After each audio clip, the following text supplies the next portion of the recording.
to New Rockstars. It's me, MT, and Obi-Wan Episode 3 went full Episode 3 and gave us the revenge of the Sith Lord Vader as he beat an old nanny senseless and dragged him through some hot rocks atop some coarse, rough, and irritating sand. The worst fate a man can go through. But like, if Darth Vader clearly had the advantage over a seemingly washed up Obi-Wan Kenobi, why didn't Anakin just kill his old master right then and there? Like, why the hell did Darth Vader let Obi-Wan Kenobi live? Well, let's speculate on this together, my nerd babies, because I think this all has to do with a core tenet of the Sith ideology, a little something called fear. You heard of it? It's that feeling that you experience when you miss out on our latest obsession shirt inspired by Obi-Wan Kenobi. Make sure to pick one of them up at newrockstarsmerch.com because they're not going to last forever, and just pick one up so you can wear one as you watch Obi-Wan together with your family. Your whole family can own one at the same time. It's possible. This video is brought to you by Squarespace, the all-in-one platform for building your brand. More on them later. Alright, so episode 3 of Obi-Wan Kenobi has a Darth Vader playing around with his food after apparently having been searching for Obi-Wan Kenobi for a very long time. Lord Vader will be pleased. He's been looking for you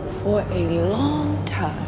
And this would make sense considering that Obi-Wan is directly responsible for the iconic Darth Vader suit that we all know and love to fear, as it was during their last bro session on the planet Mustafar that Obi-Wan would do a dooku and chop off an Anakin limb or 2 or 3 and then leave those limbs barbecuing next to the crispy, grumpy stump of a mannequin skycrawler that used to be Anakin Skywalker, making his new black suit very much necessary for Anakin to even live. And I believe that this is the very reason why Darth Vader interacts with Obi-Wan Kenobi in the weird way that he does during their long-awaited reunion in this episode. Like, it's not just about killing Obi-Wan Kenobi for Darth Vader. Like, much like he says in this episode, it's all about seeing Obi-Wan Kenobi suffer in a very specific way before he is killed. And I believe that the moment Vader decides to do this comes when he sees Obi-Wan's fearful reaction to him with his red lightsaber drawn.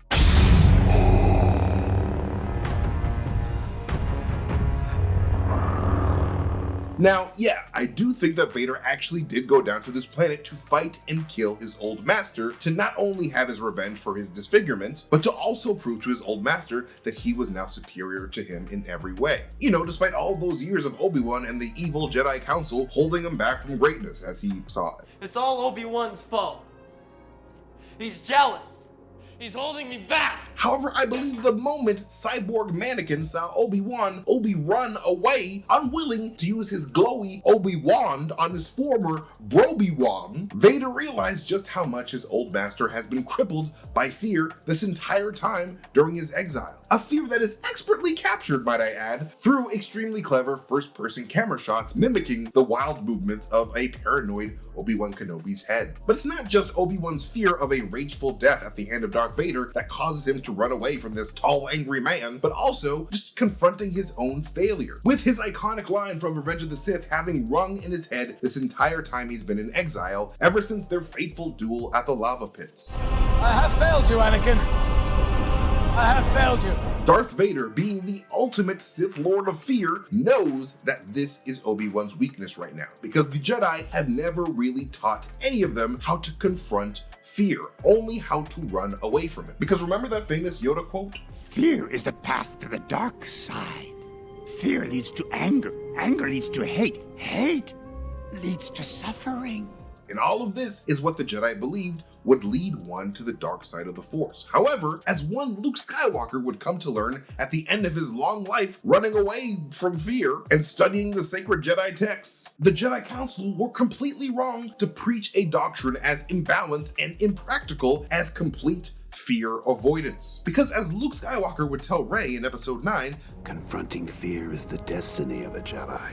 Like, as much as Anakin Skywalker tried to run from his fear of death and loss as stoked by the death of his wife and mother, as much as Luke Skywalker tried to run from his fear of confronting his nephew that he had let down, and hell, even as much as Yoda tried to run from his fear of training a Skywalker in the first place, each and every one of these Jedi were forced to confront their fear in the end. And that is what makes them heroes. Which is why Rey is awarded the title of Skywalker at the end of The Rise of Skywalker when she walked the Jedi path by facing the fear of confronting Palpatine and her own Palpotential, because she had that Palpatine blood running through her veins, and she could have been as evil as her grandpappy. Look, if you hate your job, or maybe you hate not having a job, then maybe you can make 2022 the year that you start your own business. Squarespace is the all-in-one platform to build a beautiful online presence for that new business. You want a website that projects that you know what you're doing, and Squarespace does just that. Squarespace has a bunch of great features to help your business be successful. You can present members-only gated content, create email campaigns, or add online booking for appointments or sessions, all from the Squarespace interface. I really dig the analytics section of a Squarespace website where you can dig into what's working and what you should be doing more of. Head to squarespace.com for a free trial, and when you're ready to launch, go to squarespace.com/newrockstars to save 10% off your first purchase of a website or domain. That's squarespace.com/newrockstars for 10% off your first purchase of a website or domain. Thanks again to Squarespace for sponsoring this video. This all being said, Darth Vader just wants Obi-Wan Kenobi to feel fear, and he also wants him to physically suffer the way that Obi-Wan made him suffer, which is why he specifically chooses to light rocks on fire to drag his former master through, much like Obi-Wan watched him crawl through the hot rocks of Mustafar. Anakin's goal here is to make Obi-Wan's fear push him towards the dark side to snuff out any last bits of the light inside of Obi-Wan before Vader feels happy enough to just let him die. The Sith just revel in their own power and then use that power to stoke fear in others so they can manipulate that fear to destroy their targets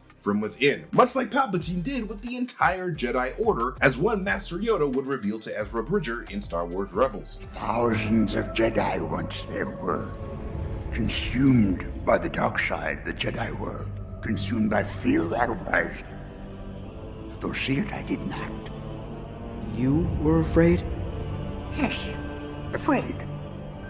Surprised, are you? Basically, Vader wants to make sure Obi-Wan goes through hell in this life before he sends him on to the next life, because this is basically the vengeful and cruel way of the Sith. But I am confident that it will be through this very show that we learn just how Obi-Wan discovered how to conquer his fear of confronting Darth Vader, that he would, of course, ultimately take with him during their final confrontation in A New Hope. A lesson that hopefully the Force ghost of Qui-Gon Jinn will teach his former Padawan by series end. You know, if he would just pick up the dank ferric Force Ghost phone for once, man. Come on, Liam Neeson, help a brother out. There is no Wi-Fi in the desert, and Obi-Wan Kenobi has two friends, and one of them is a 10-year-old, and the other one is a space camel. But anyways, that is why I believe that Darth Vader did not kill Obi-Wan Kenobi at this time, but he very much wants to do that in the near future, but we all know that's not gonna happen. Spoiler alert, sorry. But let us know what you guys think, of course, in the comment section below, because we'll always love to hear what you guys have to say. But thank you guys so much for watching this video. You can follow me at MasterTainment on Twitter if you want to see me tweet some weird shit and insane theories. Even more importantly, you can follow New Rockstars wherever we are on social media, and when you do on YouTube, make sure you hit that notification bell so you get notifications every time we upload a video. And hey, if you want to talk even more New Rockstars nerdy goodness. But again, thank you guys so much for watching this video. I love you guys so